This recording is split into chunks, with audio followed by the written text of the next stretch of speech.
For the first time in weeks, he felt a tiny spark of hope. He didn't know it yet. But before another week had passed, the same people who laughed at him would soon be depending on him to survive. Monday morning began like any other in Pine Creek.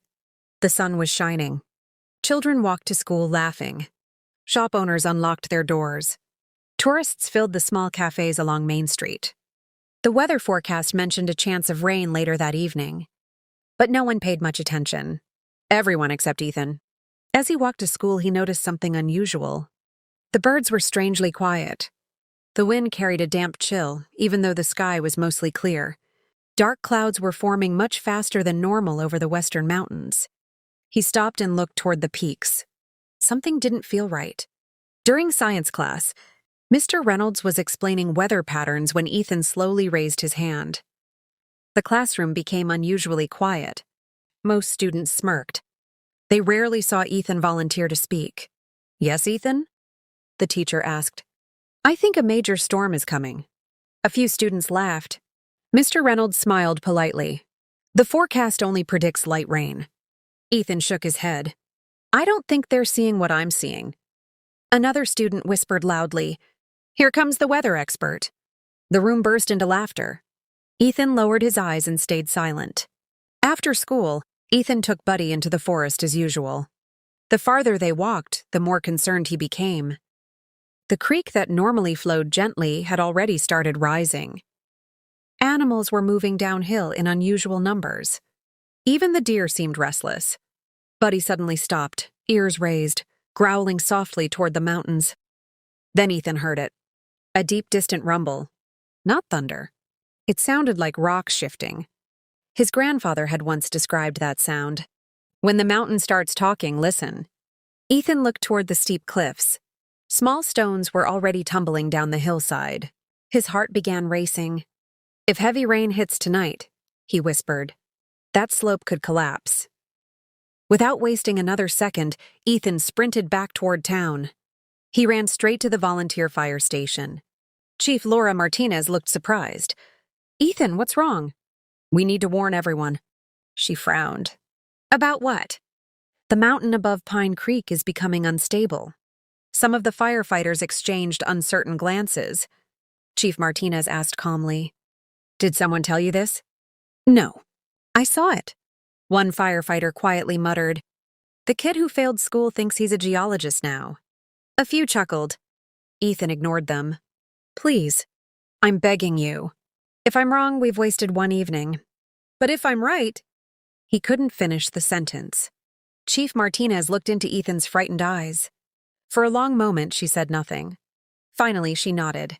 "I'll send one team to inspect the area." Some firefighters looked unconvinced.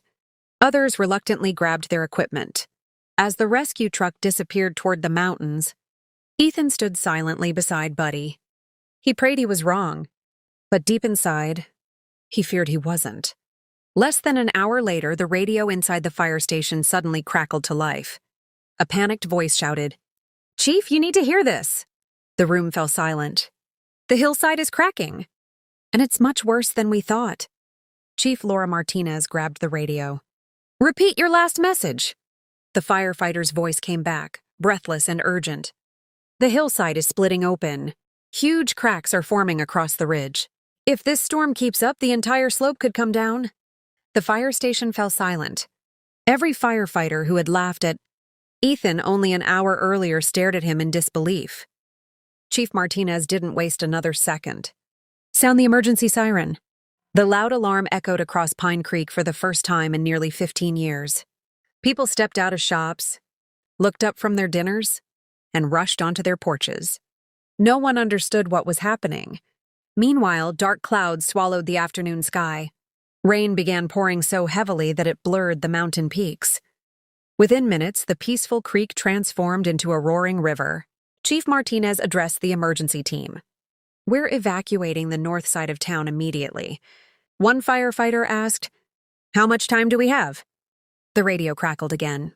"Maybe 30 minutes." The room went quiet. As emergency crews spread across town, Ethan suddenly remembered something. "The summer camp." Chief Martinez looked at him. "What summer camp?" Camp Cedar Ridge. It's on the other side of the mountain. Nearly 50 children were spending the week there. The only road leading to the camp ran directly beneath the unstable hillside. If the landslide happened first, the children would be trapped. Chief Martinez grabbed a map. The main road is already flooding. There isn't enough time. Ethan stepped forward. There is another way. Everyone looked at him. The old ranger trail. One firefighter frowned. That trail hasn't been used in years. Ethan nodded confidently. I hike it every week with Buddy. It goes around the back of the mountain. It's steep, but it's safe. Chief Martinez hesitated. Are you certain? I'm certain. She looked around the room. We don't have a better option. Within minutes, 2 rescue trucks followed Ethan's old pickup toward the forest. Rain pounded the windshield. Branches crashed onto the muddy trail. Buddy ran ahead, barking whenever the path became dangerous. The firefighters struggled to keep up. One of them whispered, How does this kid know where he's going? Another simply replied, He lives out here.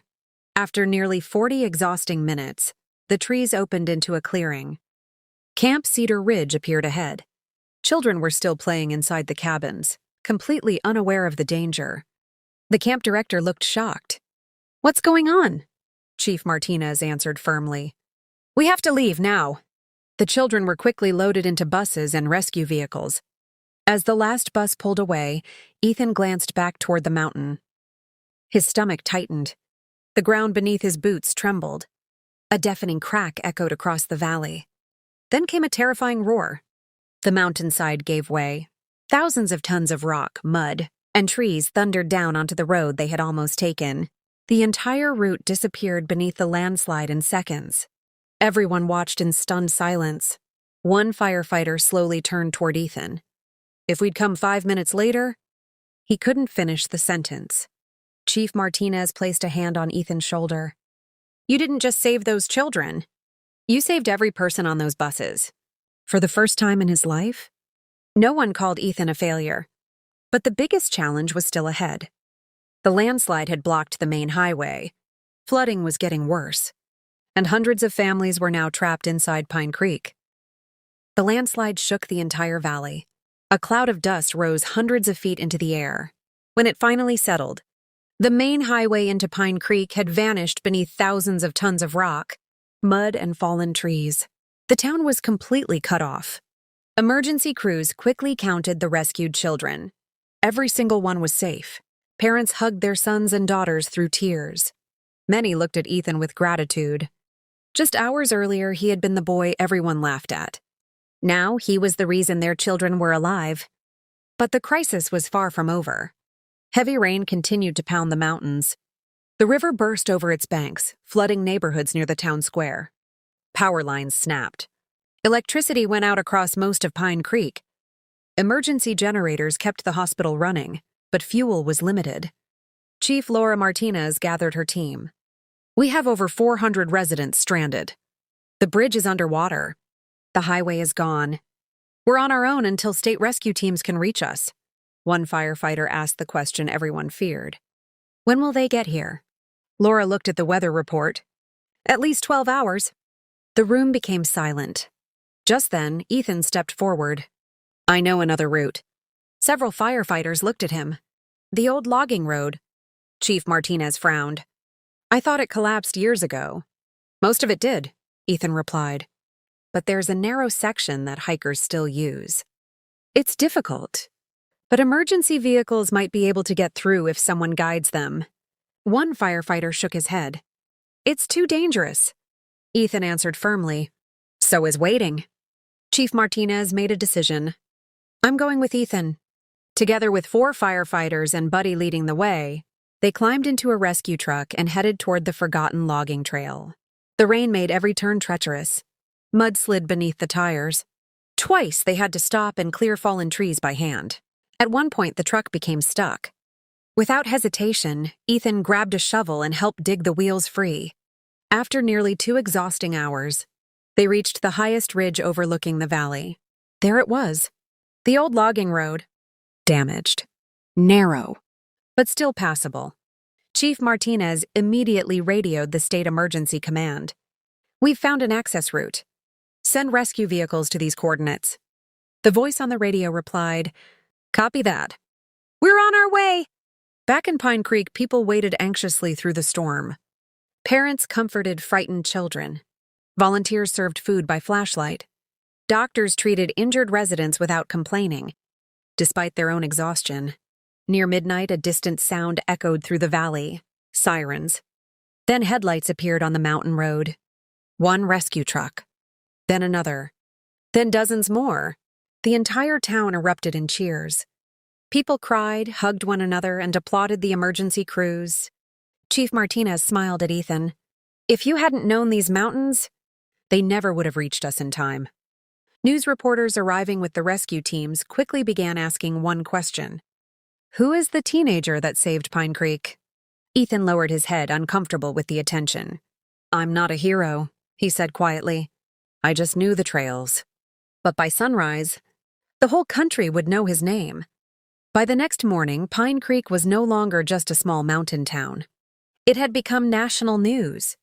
Television helicopters circled overhead. Reporters lined the streets. Headlines across America read, Teen once called a failure saves hundreds in Colorado town. But while cameras searched for Ethan Brooks, he was nowhere to be found. Instead, Ethan was at the local animal shelter. Buddy sat beside him as he helped clean muddy kennels and fed frightened dogs that had been rescued during the storm. The shelter manager smiled. You know the whole country is looking for you, right? Ethan shrugged. The animals still need breakfast. The manager laughed. You really are something else. Later that afternoon, Governor Rebecca Collins arrived in Pine Creek. Standing in front of the rebuilt fire station, she addressed the crowd. Yesterday, one young man proved that courage isn't measured by grades or popularity. She paused. It's measured by character. The audience erupted in applause as Ethan was invited onto the stage. His parents stood in the front row, tears streaming down their faces. Jack whispered to Sarah, I always knew he was special. Sarah smiled through her tears. So did I. The governor placed a medal around Ethan's neck. In recognition of extraordinary bravery and selfless service, we proudly present Ethan Brooks with the Colorado Medal of Civilian Courage. The crowd rose to its feet. For nearly 2 minutes, the applause never stopped. When the cheering finally faded, a reporter stepped forward. Ethan, millions of people are watching. What would you like to say? Ethan looked down at the medal for a moment. Then he looked at the students from his school standing nearby. Some were the same classmates who had laughed at him. He smiled gently. I don't think I'm a hero. The crowd became silent. I just paid attention to something I loved. He pointed toward the mountains. School taught me many things, but these forests taught me too. Everyone is good at something. Sometimes we just need someone who believes in us long enough for us to discover it. Several teachers quietly wiped away tears. Even Mr. Reynolds lowered his head, remembering the day he had dismissed Ethan's warning. After the ceremony, Mr. Reynolds walked over. I owe you an apology. Ethan smiled. You don't have to. Yes, I do. The teacher sighed. I was so focused on your grades that I forgot to see your gifts. He extended his hand. Can you forgive me? Ethan shook it without hesitation. Of course. Watching from a distance, Jack smiled proudly. His son had not only saved lives, he had chosen kindness over bitterness. That evening, the school board held an emergency meeting. They voted unanimously to create a new outdoor education and emergency preparedness program, and they asked one person to help design it, Ethan Brooks, the boy they had once called a failure.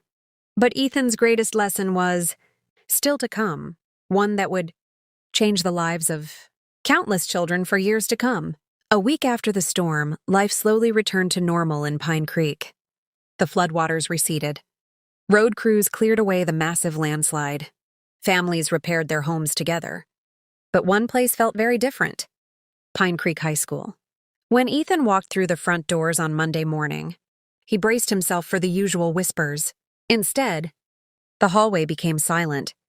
Students stepped aside to let him pass. Then someone began clapping. Another joined. Within seconds, the entire hallway erupted in applause. The same classmates who had once called him failure now looked at him with admiration. Ethan smiled politely, but inside, he hoped people would remember something more important than what he had done. During the morning assembly, Principal Helen Parker stood at the podium. "Students," she began, "last week taught us a lesson no textbook ever could." She looked toward Ethan. "For too long, we've measured success by grades alone. That changes today." She announced a new school program called Every Talent Matters. Students would now be recognized, not only for academic achievements, but also for leadership, creativity, kindness, community service, practical skills, and courage. The auditorium filled with applause. Some students who had always struggled in traditional classes smiled, for the first time in years. After the assembly, Mr. Reynolds approached Ethan. "I have a favor to ask." Ethan looked surprised. "What is it?" "I'd like you to speak to the 9th grade class. I think they need to hear your story." Ethan hesitated. "I've never given a speech." Mr. Reynolds smiled. "You don't have to be perfect. You just have to be honest." That afternoon, Ethan stood nervously in front of nearly 100 freshmen. He took a deep breath. "When I was your age," he began, "I believed everyone who called me a failure." The room was completely quiet. I thought grades decided my future, but I was wrong. He held up his grandfather's old wooden compass. "This compass reminds me that everyone has a direction. Sometimes it just takes longer to find it." A student in the back raised his hand. "What if people keep telling you you're not good enough?" Ethan smiled gently. "Don't let someone else's opinion become your identity. Work hard. Keep learning. And never stop believing that your strengths matter, even if no one else can see them yet." Several teachers quietly wiped away tears. That evening, Ethan received a handwritten letter from the governor. Inside was an invitation. He had been selected to speak at the National Youth Leadership Conference in Washington, D.C. His mother gasped. "They chose you?" Jack grinned proudly. "They didn't choose the boy who got poor grades. They chose the young man who never gave up." Ethan looked out the window toward the mountains. The same mountains that everyone else had seen as ordinary. The same mountains that had taught him the lessons no classroom could. In just a few days, Ethan would stand before thousands of young people from across America, and the message he shared would inspire a generation to stop judging people by their report cards and start seeing the gifts hidden inside every person. A month after the storm, Ethan Brooks stood backstage at the National Youth Leadership Conference in Washington, D.C. More than 5,000 students, teachers, and community leaders had gathered from across the United States. Television cameras were broadcasting the event live. Ethan looked down at his grandfather's old wooden compass. His hands trembled. "I don't belong here," he whispered. His father, Jack, placed a reassuring hand on his shoulder. "You said the same thing before you saved Pine Creek." Ethan smiled nervously. Jack continued, "You don't have to impress anyone. Just tell the truth." When Ethan's name was announced, the audience applauded politely. Most people only knew him as the boy who saved a town. They didn't know the years of loneliness, the failed tests, the cruel jokes, the nights he cried himself to sleep, believing he would never be enough. Ethan walked to the podium. For a moment, he simply looked across the enormous auditorium. Then he began, "When I was growing up, people didn't call me Ethan. They called me failure." The room fell completely silent. "I believed them. I thought grades were the only thing that mattered." He paused. "But the mountains didn't care about my report card. They taught me to observe. They taught me patience. They taught me courage. And one day, those lessons saved lives." He reached into his pocket and held up the old compass. "This compass belonged to my grandfather. He told me something I'll never forget. Never let someone else's label become your destination." Many people in the audience wiped away tears. Teachers looked at one another. Parents squeezed their children's hands. Ethan continued, "There are students sitting in classrooms today who've been told they're too slow, too quiet, too different, too ordinary." He shook his head. "They're not. They just haven't discovered where they shine." The applause began before he had even finished speaking. When the speech ended, the entire audience rose to its feet. The standing ovation lasted several minutes. Even experienced journalists admitted they had never witnessed such an emotional response. Backstage, dozens of students lined up to meet Ethan. One teenage girl quietly handed him a folded note. It read, "I was planning to quit school next week because I thought I was worthless. After hearing your story, I'm going to keep trying. Thank you for reminding me that one bad chapter doesn't mean a bad ending." Ethan folded the note carefully and placed it inside his pocket beside his grandfather's compass. He realized that saving Pine Creek had been extraordinary, but helping even one person believe in themselves might be an even greater miracle. That evening, as Ethan and his family prepared to fly home to Colorado, his phone rang. It was Principal Helen Parker. "Ethan," she said excitedly, "you need to turn on the television." He picked up the remote. Every major news channel was covering his speech. Then came an announcement that left the entire family speechless. The U.S. Department of Education wanted Ethan to help launch a nationwide campaign encouraging schools to recognize students' unique talents, not just their grades. Jack looked proudly at his son. The boy they once called a failure is about to change the future of millions of children. Ethan smiled humbly. "But first," he said, "I want to go home." Because he knew the greatest lessons in life had never come from a stage. They had come from a small mountain town that believed in him when it mattered most. Spring arrived in Pine Creek, and the town looked more beautiful than ever. The scars left by the landslide had healed. New trees had been planted along the mountainside. Children once again laughed in the parks. Life had moved forward. But no one had forgotten what Ethan Brooks had done. One Saturday morning, the entire town gathered in the newly renovated community park. Families filled the seats. Teachers stood beside firefighters. Police officers, doctors, volunteers, and students all came together for one special occasion. A large banner covered a brand new stone monument. Mayor Linda Foster stepped onto the stage. "Today we celebrate more than a hero. We celebrate a lesson." She smiled at Ethan. When this young man was struggling in school, many people judged him by his report card. We were wrong. Very wrong. She invited Ethan and his parents to the stage. Together, they pulled away the banner. The crowd burst into applause. Carved into the stone were the words, "Ethan Brooks' pathway. Never judge someone's future by today's struggles. Greatness often grows quietly." Tears filled Sarah's eyes. Jack wrapped an arm around his son's shoulder.